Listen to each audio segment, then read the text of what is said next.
On est dans le roman à propos du l'Iran, on raconte Dracula.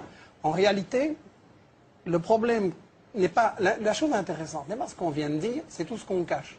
C'est que au Moyen-Orient, les États-Unis ne sont pas la solution, ils sont le problème. Qu'est-ce qu'ils ont fait en Iran, les États-Unis? Il y avait un Premier ministre qui a démocratiquement dit un jour, 53, le pétrole, tout va dans les poches des multinationales, il faudrait quand même que ça profite un petit peu à mon peuple aussi. Qu'est-ce que les États-Unis ont fait? Coup d'État renversé. C'était Mossadegh. Voilà, c'était Mossadegh, exactement. Et à la place, on a installé la dictature militaire du Shah d'Iran. La police politique, la SAVAK, a torturé, emprisonné, assassiné des dizaines de milliers de gens. Ça, c'est la démocratie des États-Unis en Iran. Maintenant, on nous dit, oui, mais l'Iran a des armes de destruction massive. On nous a déjà fait le coup, on sait ce que ça vaut, mais on recommence. Parce qu'on n'a pas 36 prétextes. Donc, l'Iran des armes pourrait développer l'arme nucléaire. Bien, mais Israël a 150 têtes nucléaires. Ça, c'est les bonnes bombes, peut-être. Donc, l'Israël, qui est l'État le plus raciste au monde, qui a chassé les Palestiniens de leurs terres, qui viole toutes les résolutions des Nations Unies, l'Israël... Non mais qu'est-ce qui se passe en Iran aujourd'hui? Non mais enfin vous dites n'importe quoi. Est-ce que je vous ai interrompu? Vous expliquez qu'il y avait la SAVAK... envers les spectateurs... Non mais enfin... Terminé Michel Collomb. Il ne faut pas laisser passer des énormités pareilles. Mais vous avez dit des énormités, oui. mais j'ai été poli, j'ai laissé les spectateurs vous entendre. Oui. En essayant de m'interrompre, vous donnez l'impression que vous avez peur de ce que je vais dire. Laissez-moi aller jusqu'au bout. Je vous assure que je suis très calme là-dessus. Laissez-moi aller jusqu'au bout, alors, par politesse envers les spectateurs. Allez-y, non, enfin, que la SAVAK n'existe plus, c'est quand même un peu énorme. Bafoue les résolutions de l'ONU depuis toujours, a chassé les Palestiniens de leurs terres. Ils ne s'en sortent que grâce au veto des États-Unis chaque fois, sinon c'est la condamnation internationale.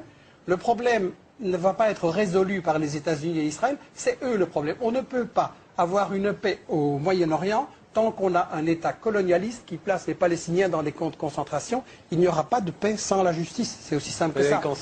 Pour un petit rappel, hein, la situation de l'Iran et des bases américaines qui l'entourent, c'était dans le dessous des cartes, l'émission de Jean-Christophe Victor. Je vous invite justement à regarder la carte. Depuis novembre 2001, avec la traque des réseaux Al-Qaïda, le pays constate l'installation de facilités militaires américaines au Tadjikistan, au Kirghizistan et en Ouzbékistan. Elle complète au sud les bases américaines dans le Golfe. À l'est, en Afghanistan, l'Iran est maintenant débarrassé du régime taliban qu'il a toujours combattu, mais ce pays est toujours aussi pauvre, toujours aussi instable, et il y a maintenant à Kaboul un gouvernement central mis en place par les États-Unis. Au sud-est, le Pakistan, également instable, est totalement écartelé entre les choix de politique extérieure du gouvernement, apparemment pro-américain, et les adhésions profondes de la société pakistanaise, musulmane et anti-américaine. Enfin, à l'ouest, évidemment, l'Irak. Avec la fin de la dictature de Saddam Hussein, le régime de Bagdad cesse d'être menaçant pour l'Iran. Mais s'installe à la place un régime, là aussi favorable aux intérêts américains, et qui permettra, à terme, la présence de bases militaires américaines. Donc notre carte le montre bien, l'Iran est encerclé par des pays désormais proches des intérêts américains. Herbert, vous vouliez ajouter quelque chose sur l'image de l'Iran encerclé par les bases américaines? En fait, c'est encerclé. Vous voyez la carte.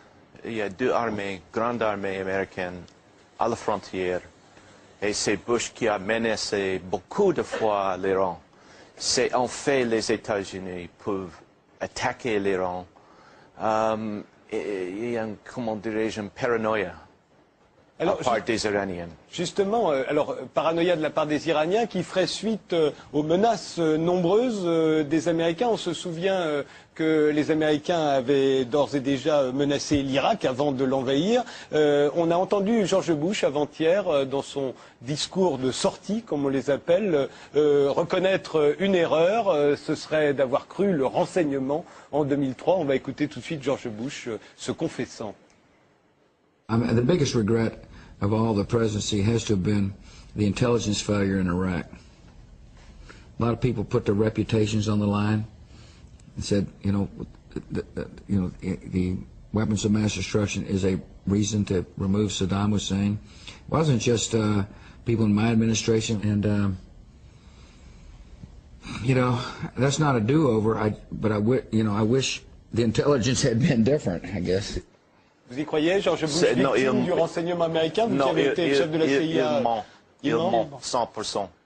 Parce que j'étais chef de renseignement de la CIA. Jusqu'en pour 1995, vous ne Oui. l'étiez plus. Il n'y a pas de renseignement. Ouais. Et il y a un type qui est venu en Jordanie qui a dit, c'est Saddam Hussein qui a détruit tous les armes nucléaires et tout. Il ment. Michel Collomb? Oui, Bush a menti effectivement avant la guerre, pendant la guerre et maintenant aussi. Il prétend qu'il a été trompé par les services de renseignement. En réalité, il y a toute une série de témoignages qui disent qu'ils ont obligé à déposer de faux rapports avec des chantages, avec des pressions, avec des déformations. Bush voulait cette guerre qui avait été décidée depuis longtemps pour contrôler le pétrole et il a obligé les services de renseignement à déposer de faux rapports. Donc quand on dit que les États-Unis viennent au Moyen-Orient parce qu'on les invite, je ne sais pas si le régime saoudien ou le régime koweïtien a tellement d'indépendance qu'il pourrait décider, tiens, invitons les États-Unis. Soyons sérieux, c'est des marionnettes. Et donc, quand les États-Unis disent invitez-nous, ben ça se passe. Le problème avec les États-Unis au Moyen-Orient, c'est qu'Israël sert de flic dans la région, sert de gendarme, parce que les États-Unis ont décidé que le pétrole, ça leur appartenait, que le pétrole du Moyen-Orient, c'est pas aux peuples arabes pour se développer, pour éliminer la pauvreté, c'est pour les multinationales comme Exxon, qui a fait l'an dernier seulement 40 milliards de dollars de bénéfices. C'est pas assez, donc il faut contrôler le pétrole partout dans le monde entier. Et si on me dit que non, c'est un problème différent au Moyen-Orient, il faut remarquer que les États-Unis veulent contrôler le pétrole partout dans le monde.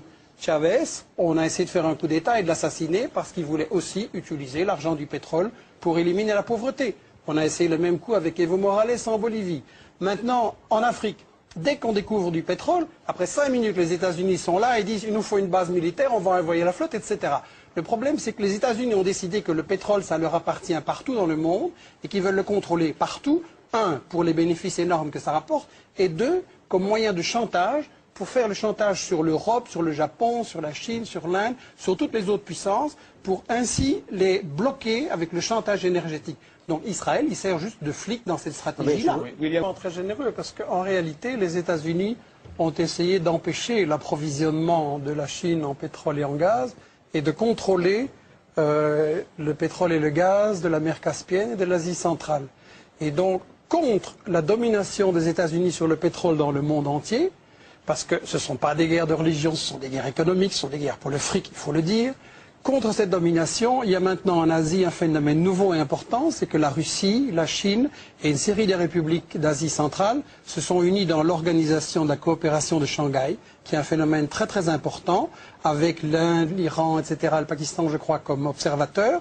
C'est-à-dire que l'Asie en a marre que les États-Unis prétendent dominer partout où ils sont et prétendent dire ce qu'ils doivent faire. L'Asie veut se développer de façon autonome et par une façon indépendante des États-Unis. Alors, les États-Unis veulent, je l'ai dit et je le maintiens, contrôler le pétrole partout où il est dans le monde pour gagner de l'argent et pour tenir le robinet du pétrole par rapport à toutes les autres grandes puissances.